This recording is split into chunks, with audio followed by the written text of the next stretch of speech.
I'm remembering one day I was on the phone. This was before I started working. I mentioned last time that I started working at Heliotrope. I should have held off on that because I think it was a little bit later in my story. I just need to fill in a few things that happened before I started working. So I was on the phone with my friend, my good friend Leanne, my best friend, one day in the daytime, morning, I believe. And remember, I didn't have a TV.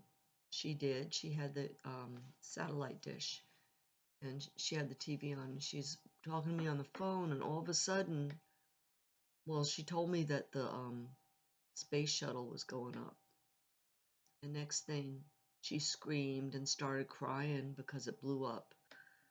That was the Challenger, the space shuttle Challenger, 1986, and people died. Very sad. Well, anyway, that was like a big moment in history that I remember that I was talking to Leanne on the phone. And I introduced a little ways back my good friend Diane, her husband, I call Carl, and he was in the Navy. We stayed at their house when my baby was in the hospital and all that. Very good, close friend. And I met her in church. Had a little boy close to Lauren's age, and another little one younger, and another one. She had four in a row. Anyway, her husband in the Navy was gone for a while out on tour, 2 months or something like that. They go out on the ship. And during that time when she was home alone, she was having strange things happen that was scaring her a lot. She told me that, like, at night she would hear doors opening, closing, slamming, drawers slamming, the toilets flushing when nobody's using it, water running on and off, different things like that, crazy stuff around the house that was terrorizing her. And one day she told me that her she was in the car, and she said she was like starting up the car. I think it started raining or something, but anyway, she said that this thing like splashed up against the windshield, and it was a green face, um, a ugly, scary green face smashed right up against her windshield. And I saw online somewhere a picture of uh, some kind of book that was supposed to be like the counterpart, the opposite of the Bible, the satanic book or something, and it had a picture of this green face on it, which I always pictured as what she saw. I don't know if that's exactly what she saw or not, but anyway, that's what we both took it as to be demonic activity. And I had recently been to a seminar. I went to a lot of Bible studies and seminars, and I went to this one seminar um, talking about uh, it was a deliverance ministry, they called it. It was Pastor Gale was his name. He was a Seventh-day Adventist pastor. The church didn't like what he was doing, but he was still doing it anyway.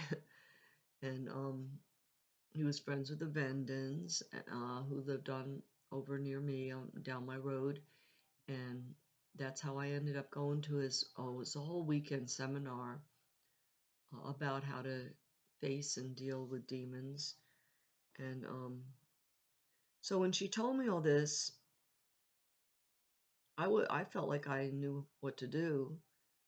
And the one night she called me in the middle of the night, and she was crying, and she told me that all this stuff was going on, all this crazy stuff was happening, all this noises and stuff slamming and going on in her house and everything.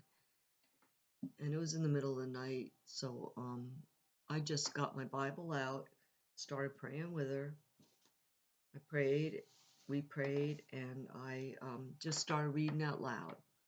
I don't remember exactly what I was reading, what part of the Bible, but I just started reading out loud, and I would stop every once in a while and we'd pray some more, and I'd read some more, and I just stayed with her for a couple hours, and then finally she said that she felt better.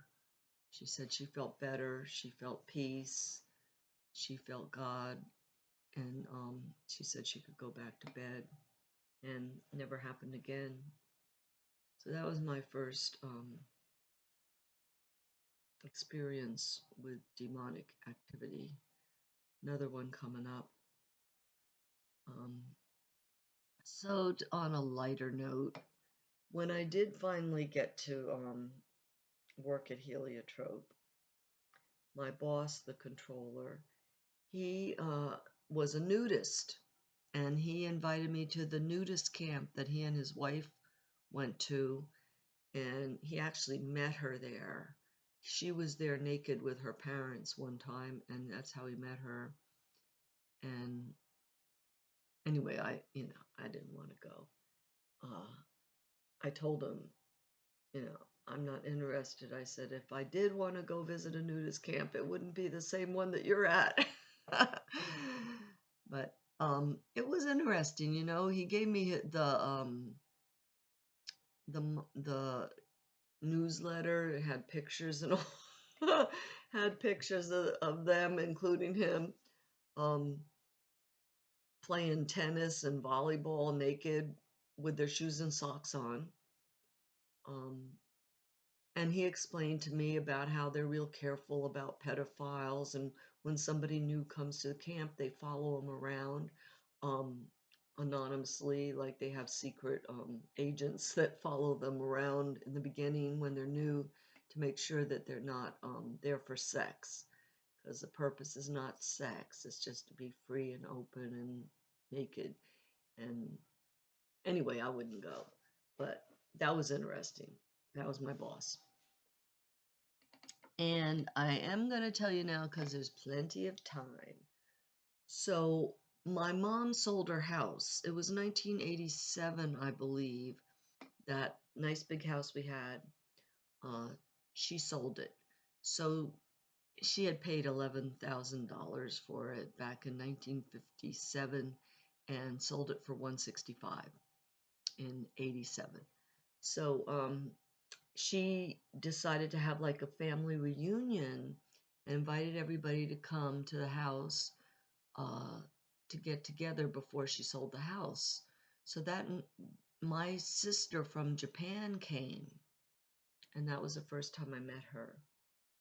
And that was awesome, really beautiful. I was so happy to meet her. But weird thing, she comes with her boyfriend now. She's married with 2 kids, and she comes with her boyfriend. And, I didn't like that. But I was so happy to be with her and meet her. She couldn't talk a word of English, but we managed with sign language and, I mean, just, we managed. I know a few words of Japanese.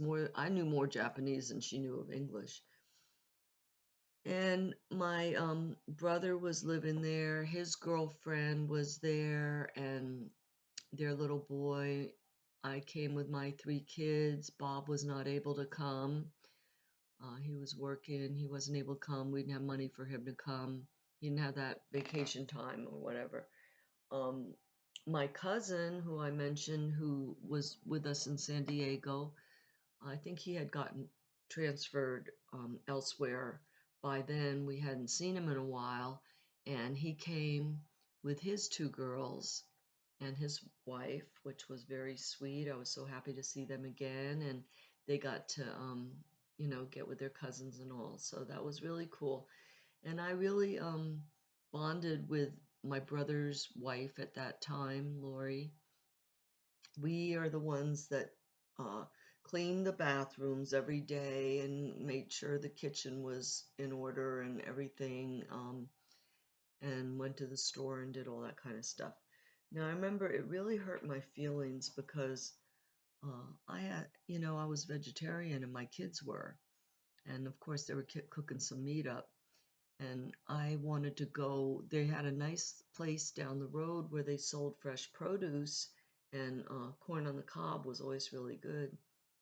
So I just wanted to take the car to go down there and buy some corn on the cob and whatever else for my kids and me. And my mother wouldn't let me take the car, but she let Lori, my sister-in-law, use the car whenever she wanted, but she would not let me drive her car. That was just my mom's little way of being mean and getting back at me because she always held that against me that I moved away. But all in all, it was a great, really nice family reunion, the only family reunion we ever had. And several of my Long Branch friends, of course, all the closest ones, came to visit me during that time. I was Fred Freeze, he was there, and I saw his brother Richie also, and Billy came over, and Panietta, and Lynn, and Denise, and um, probably more. Sorry, but that was all good. So after that, my mom had some money, right? Because the house was paid for way, way long ago, and she wanted to do something because that's how my mom was. That's how she showed her love, was always generosity, money wise. And so she wanted to give me, I think she was going to give me like 10,000. And so what I did with that was I bought a brand new Honda Civic, little hatchback. It had basic, bare bones with no air conditioning. Um, it was like the cheapest car, that I could buy. That I knew it would be a good car anyway, and it was a 4-speed, 5-speed, manual transmission, and I bought that. And that's how I know it was before I went to work because I had to use that car to get to work, right? Because we always had only one car before that.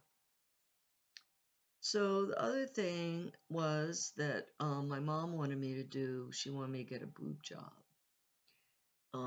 I told you I was always really flat chested and skinny and everything, never felt good about my body. And my mom always, she was very critical of that. She wanted me to have bigger breasts, and she was always telling me to put my shoulders back and stick them out and do exercises and all this stuff. Anyway, she wanted to buy me a boob job.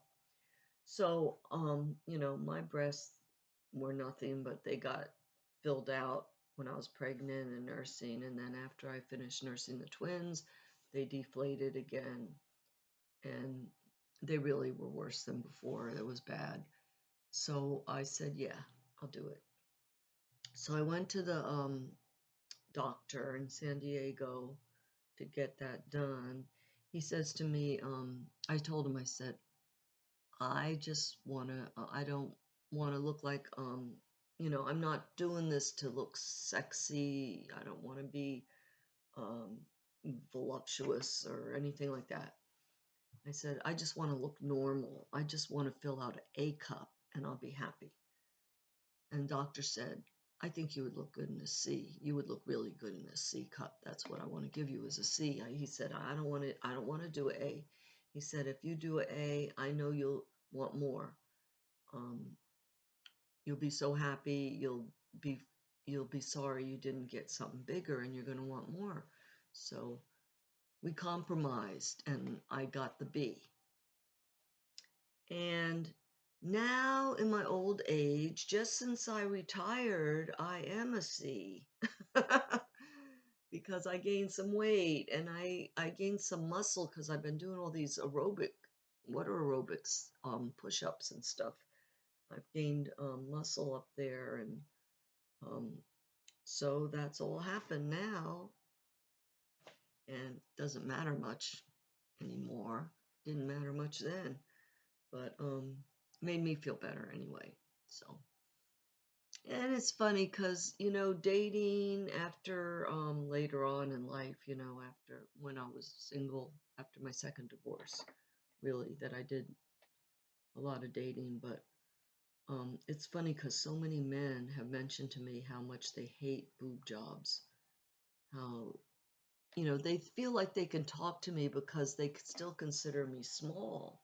I think I'm like average now, but men still think I'm small breasted because I've heard many men say, "Oh, you have cute little breasts," or "They're so tiny, but they're nice," or things like that.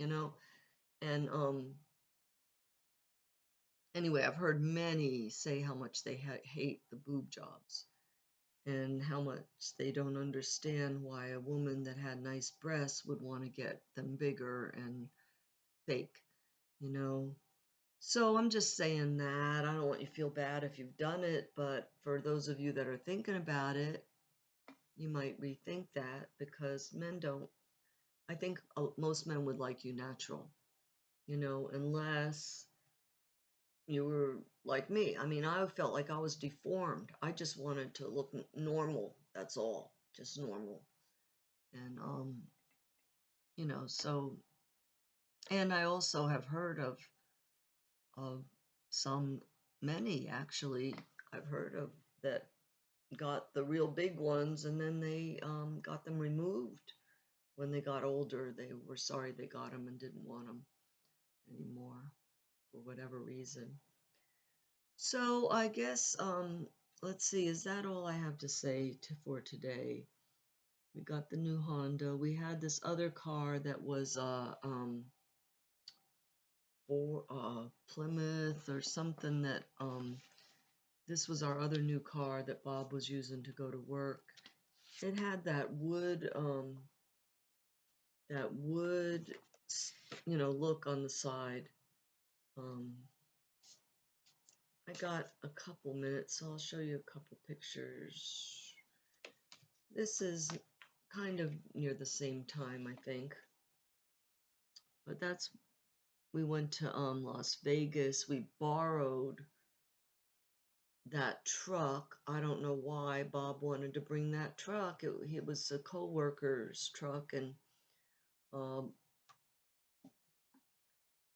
I had to ride in the back I rode in the back with Robbie on the way to Las Vegas, 6-hour drive. It was horrible riding in the back of that pickup truck. It was terrible, terrible ride, rough ride. And I think Lauren and Robbie rode in the back on the way coming home. Um, Here's another picture of my kids when around that time. That's just up on top of one of the mountains. You could see the mountains behind them. That's where we lived. And here is the little Delzura post office, which was so tiny, like only one person could go in at a time. It has to be the smallest post office in the world, freestanding, I would think. Can't be much smaller. So,